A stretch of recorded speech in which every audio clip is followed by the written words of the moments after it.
네, 저희 그럼 이어서는 미증시를 둘러싼 또 글로벌 이슈들을 짚어보도록 하겠습니다. 글로벌 핫 이슈로 한번 이어가 볼게요. 미국을 포함해서 세계에서 여러 소식이 들려오고 있습니다. 오늘은 그 안에서도 미국과 중국 간의 이야기를 한번 해보려고 하는데요. 어제는 또 이 둘 간의 무역 전쟁 관련 뉴스가 굉장히 많았죠. 뭐 커넥티드 카, 자율주행 시험도 금지한다 이런 이야기도 나왔고, 또 중국은 대만 무기를 판매했다 뭐 이런 이유로 미국의 7개의 기업들을 또 추가적으로 제재하고 이런 뉴스도 함께 나왔는데요. 이 둘의 신경전이 계속되는 가운데 오늘 짚어주실 부분 이분과 나눠보도록 하겠습니다. 오늘도 LS증권 경영전략본부 신종호 본부장과 함께 할게요. 어서 오세요. 네, 안녕하십니까. 네, 안녕하십니까. 네. 앞서 말씀을 드렸던 것처럼 미국과 중국 간의 이슈, 그 안에서도 오늘은 또 어느 부분을 자세하게 짚어주실까요? 결국은 이제 다음 주만 되면 트럼프 당선인이 취임을 하다 보니까 아무래도 이제 대중국 관세, 뭐 대중국 제재, 뭐 이런 뉴스들이 계속 나올 수밖에 없고, 이거는 어떻게 보면 하루 이틀이 아니라 사실 임기 내내 그리고 임기 초반에 상당히 많이 나올 수밖에 없지 않습니까? 네. 이런 부분들을 우리가 잘 보고 판단해야 된다라는 거고, 그동안 사실 바이든 행정부나 그 이전에 어떤 정권에서도 대중국 제재는 계속 꾸준히 있긴 있었어요. 네. 근데 좀 다른 결은 뭐냐면, 혹시 그 디리스킹이라고 들어보셨잖아요. 디리스킹, 그러니까 위험을 줄이는, 네, 그 디리스킹이라는 단어가 이제 바이든 지금 행정부의 어떤 대중국 스탠스라고 보시면 되는데, 그 트럼프 2.0은 아마 디커플링. 예. 그러니까 영어의 단어를 뭐 제가 쓰는 게 아니라 그들이 쓰는 겁니다. 예. 네. 디커플링하고 디리스킹의 차이점이 뭐냐면, 한마디로 이 디리스킹은 핵심 기업과 관련된 거는 제재를 한다. 근데 다만 필수품, 그러니까 중국이 만들어내는 필수품이나 저가형 상품들이 있잖아요. 네. 그런 것들은 뭐 수입을 할 수 있다.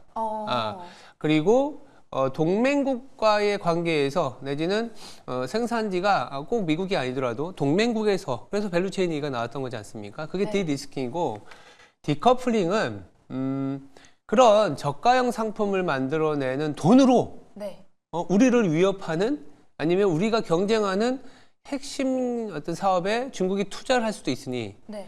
그런 저가형 상품도 안 돼. 이게 디커플링입니다. 전부 아예 안 된다. 그런 것도 우리는 제재나 어떤 네. 받아들이는데 굉장히 꼼꼼할 수밖에 없다라는 게 트럼프 행정부의 어떤 기본 골자라고 보시면 될 것 같고요. 생산도 미국.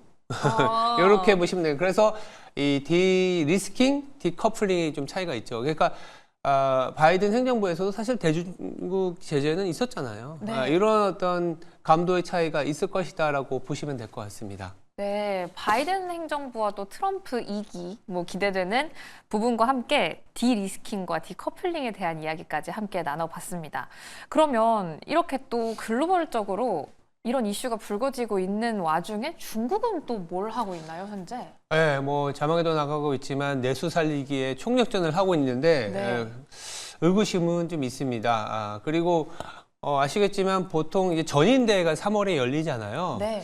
근데 지금부터 어떤 전인대, 그러니까 중국은 전인대가 되게 많아요. 그러니까 중앙정부에서 하는 전인대는 이제 3월에 네. 열리는 거고, 그 이전에 이 전인대를 위한 지방정부들의 전인대. 전인대를 위한 전인대. 이를테면은 베이징, 상하이, 네. 충칭, 이런 지방정부들도 그들의 어떤 전인대를 열고 있습니다. 네. 1월 13일부터 열리고 있고요. 일정이요. 제가 체크해 봤더니 1월 28일에서 2월 4일 이전에 지방정부의 전인대들이 마무리되면, 네. 요거 이렇게 모아와서 상부에 보고하는 게 이제 중앙정부 전인대. 예, 이렇게 보시면 되고, 그러면 우리가 투자자들이나 중국에 대한, 아니면 미리 보기라고 할 수 있겠죠. 양회 미리 보기를 지방정부들의 전인대를 통해서 볼 수 있는데, 네. 지금 올해 같은 경우에 거의 대부분의 지방정부들이 목표치를 전년 대비 낮추고 있습니다. 유지하거나 하향. 네. 그러니까 약간 현실적으로 좀 돌아섰다라고 보면 되는데, 그래도 아직 희망이라고 하기에는 좀 그렇지만, 베이징 같은 경우에는 올해 5% 성장을 유지할 것이다. 이렇게 좀 얘기는 해놨어요. 이 네. 얘기는 그래도 예전에 보니까 이 지방 정부들은 좀 현실적으로 낮춰놨는데 중앙 정부가 좀 높게 잡으면 어쩔 수 없이 또 꾸역꾸역 하는 게 또 생기잖아요. 그러니까 네. 보통 베이징 어떤 지방 정부의 전인대에서 나온 목표치가 중앙 정부의 목표치였다라는 경험을 살려보면 아, 이번 전인대에서도 어쨌든 5%를 제시할 가능성이 높겠구나. 근데 지금 5%를 달성하려면요. 재정 투자가 상당히 많이 나와야 됩니다. 네. 금리 인하라든지 이런 부분들도 필요한데, 그래서 재정 투자를 한다라는 게 이제 컨센서스가 돼 있는 상황이고, 네. 문제는 뭐냐면, 자, 재정 투자를 하는데, 예전에는 막 이런 거였잖아요. 뭐 반도체 굴기하고, 뭐 핵심 사업에 투자하고, IT라든지, 뭐 이런 생산성 있는 쪽에 투자한다라는 게 그동안의 지방정부의 스탠스였는데, 지금은 보니까 내수입니다, 내수. 사게 하겠다는 건가요, 그렇다면? 일단 내수가 너무 많이 붕괴되고 있어요. 우리나라처럼 지금 중국은 우리나라보다 더 심각하게 내수가 부진한 상황이고, 네. 지금 그러다 보니까 이 지방정부 9개 중에 한 5군데가 내수 확대를 1순위로. 그러니까 기술 자립이나 뭐 생산성에 대한 투자도 당연히 뭐라 할까요? 항목에 있긴 있는데, 네. 이 항목에서의 우선순위에 있는 쪽이 9개 중에 5개가 네. 내수 확대라는 점을 보면 이 내수와 관련된 정책이 전인대 때 나올 수 있겠구나 정도가 뭐랄까요?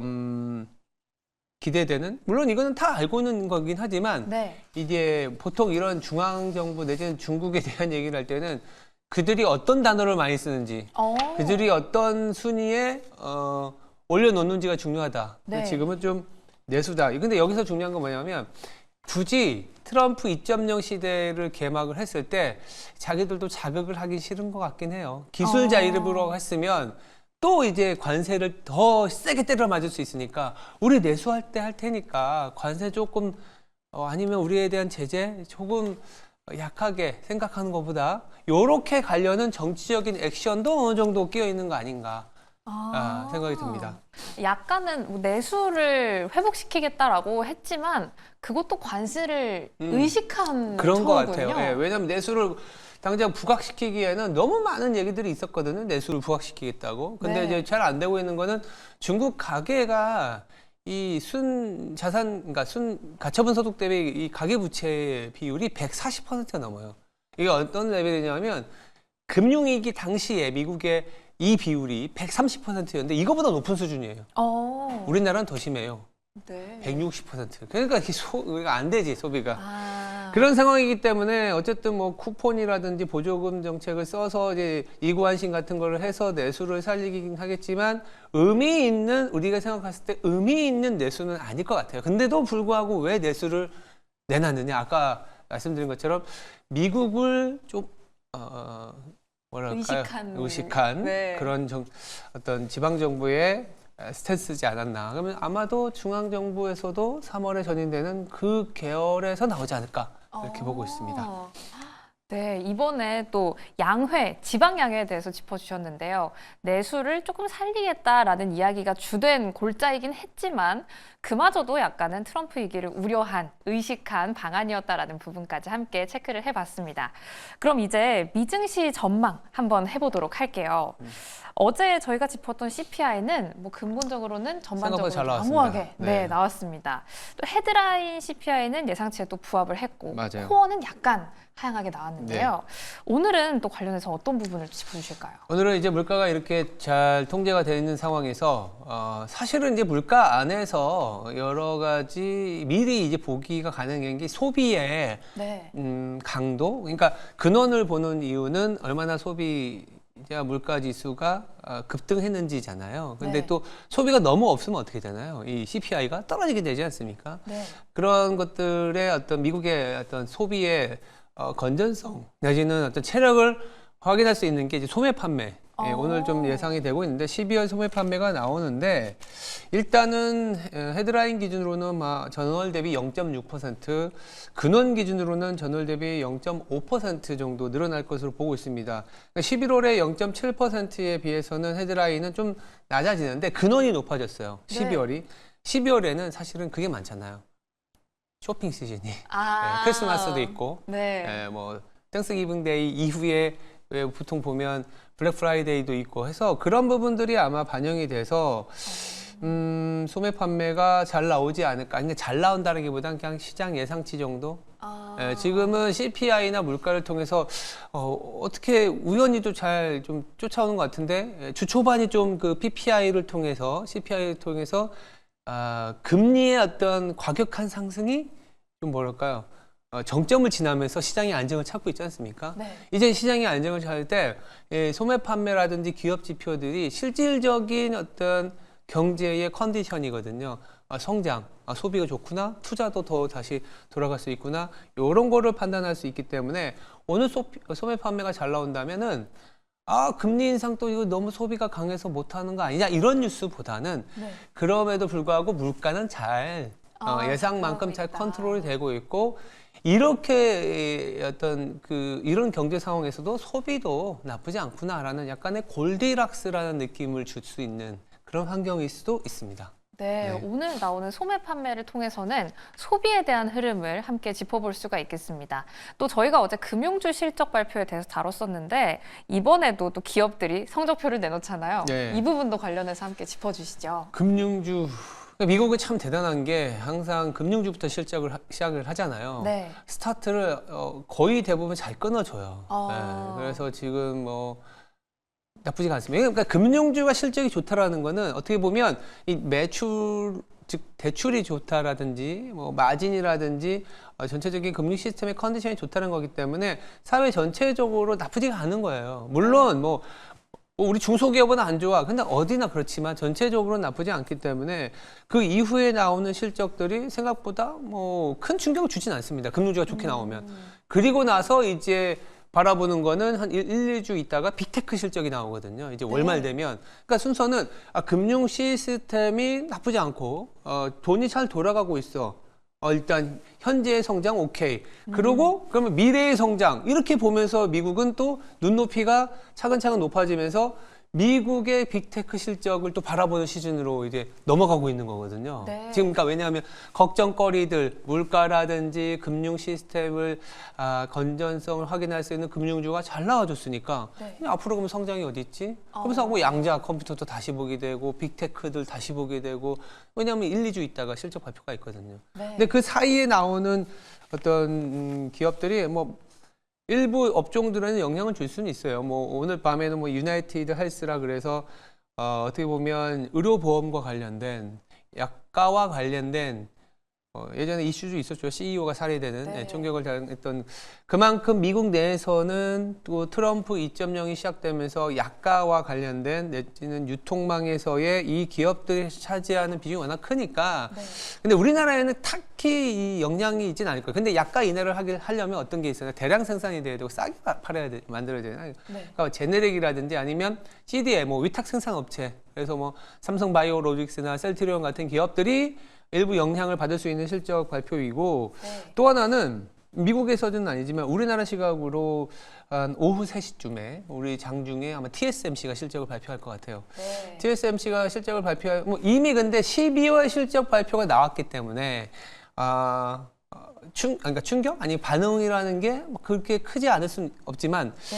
있겠지만 간밤에 나스닥이라든지 반도체주 나쁘지 않았고 12월 TSMC 매출 좋았고 네. 거기다가 이 4분기 실적이 나온다면은 GPM이 얼마나 유지되는지가 중요한데 가이던스를 이제 발표한다는 게 중요한 거죠. 네. AI 성장성 이런 부분들이 아마도 오후 3시 우리가 또 한 30분 정도는 그 앞 전후해서 TSMC 실적 발표와 관련해서 관련 업종들 특히 네. AI 중심으로 좀 움직일 가능성이 있지 않을까 이렇게 좀 말씀드릴 수 있을 것 같습니다. 네, 약가 인하와 관련해서는 유나이티드 헬스케어 그리고 TSMC 반도체 관련해서 실적 발표 기다리고 있다는 점 짚어주셨습니다. 그럼 저희 이제 넘어가서 한국 증시 이야기를 한번 만나보도록 할게요. 우리 시장에서도 힌트를 찾아봐야 할 텐데 앞서서 언급해 주신 게 TSMC예요. 네. 저희가 또 중요하게 봐야 할, 네. 주목할 부분은 어디일지 짚어주시죠. 그러니까 사실 TSMC를 잘 봐야 되는데 24년에 보시면 TSMC는 계속 가는데 우리는 못 갔다라는 그러니까요. 그 안에서 보면은 이제 레거시 반도체의 중국발 공급 모멘텀, 공급 물량으로 인한 가격 인하 뭐 네. CSMT 이런 거지 않습니까?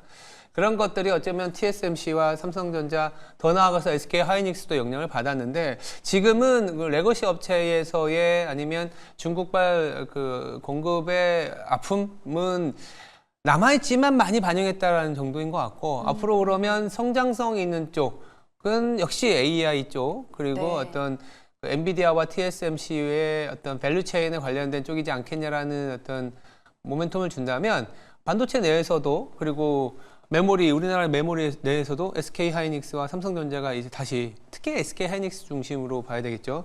그런 움직임이 있지 않을까 말씀을 좀 드리고 있고요.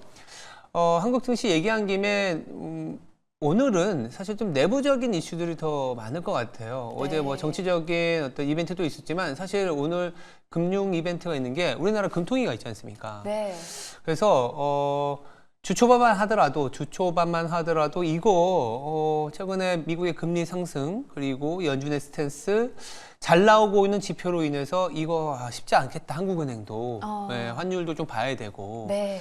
근데 CPI가 좀 안정을 찾고 연준도 금리 인하를 할 수 있는 여지가 계속 생기고 있는 상황이기 때문에 거기다가 한국은행은 또 내수가 지금 너무 안 좋아요. 그냥 소비자 심리 지수라든지 기업 BSI를 보면 거의 지금 뭐 금융위기 수준까지 내려와 있기 때문에 네. 인하의 어떤 가능성을 보시는 분들도 꽤 있습니다. 네, 그래서 지금 3.0%이지 않습니까? 네. 미국의 금리가 4.5%. 네. 그러면 지금 한 1.5%포인트 차이가 있는데, 네. 그러니까 경험적으로, 최근에 금리 인상 사이클의 경험적으로 3.5에서 5.5%, 즉 2%까지 벌어진 적이 있었어요. 네. 그래도 시장이 괜찮았네라는 거를 느꼈기 때문에 아마도 시장에서는 2%까지, 그러면 이제 한 2.5%까지는 충분히 내릴 여력이 있다라는 얘기를 할 것 같고, 이제 금리를 동결시키더라도 1월이 아니라 2월에는 내릴 수 있다 정도는 아마 우리나라의 어떤 주식시장이나 내지는 금리 시장에 반영을 하는 게 오늘이지 않을까. 아마 소수 의견은 아마 동결이 되면 소수 의견에서는 금리를 내려야 된다. 만약에 이 금리를 내리게 되면 소수 의견에서는 동결이다. 이 정도로 나올 것 같긴 한데 전체적인 분위기는 1, 2월에 금리를 한 차례 이상은 내릴 것이다라는 게 아마 오늘 우리 시장에서의 중요한 키가 되지 않을까. 네. 이렇게 말씀드리고 있습니다. 1월에는 그래도 한 차례 내릴 수 있다라고 시장에선 예상이 나온다는 부분 짚어주셨는데 본부장님은 어떻게 생각하시는지 좀 궁금해요. 내릴까요? 아니면 그냥 그대로 둘까요? 이거는? 참 어려운데요. 왜냐하면 1월에 내리나 2월에 내리나 이런 게 있는데 아마 최근의 분위기를 본다면 이 내릴 가능성이 있지 않을까. 정치적인 변수도 어느 정도 일단락 돼가고 있는 분위기고 네. 성장률이 너무 빠르게 떨어지고 있어요, 우리나라가. 네. 그래서 이게 지금 3%에서 2.75 25bp게 되면 2.75지 않습니까? 네. 그러면 이제 연준과의 금리 차이가 그래도 한 1.75 정도 우리가 그동안 봤었던 폼이고 그런 어떤 범위이기 때문에 아마 상징적으로 한국은행이 이 어떤 성장률을 진작시키려고 한다라는 느낌 그리고 2%대라는 기준금리를 한번 보여주면서 시장을 좀 살리려고 하지 않을까. 물론 1월 27일에 임시 공휴일이 우리 내수를 살리는 거에는 다들 네. 저 내수가 아니라 외수 살리기인데 라고는 하지만 그런 정부의 내수 살리기에 발맞춰서라도 금리 인하의 가능성을 좀 저는 조금 51대 49로 네. 보고 있는 상황입니다. 네, 정말 비등비등하지만 51대 49로 내릴 가능성에 조금 더 무게를 두신다라는 말씀 남겨주셨습니다. 이렇게 금통이라는 중요한 이슈까지 짚어봤고요. 또 오늘 장중에는 앞서 말씀해주신 것처럼 3시에 TSMC 실적도 발표가 되니까요. 오늘 장중에 꼭 주목해 보시기 바랍니다. 그럼 오늘 도움 말씀은 여기까지 듣도록 하겠습니다. 지금까지 LS증권 경영전략본부 신종호 본부장과 함께했습니다. 오늘 말씀 감사합니다. 네, 감사합니다.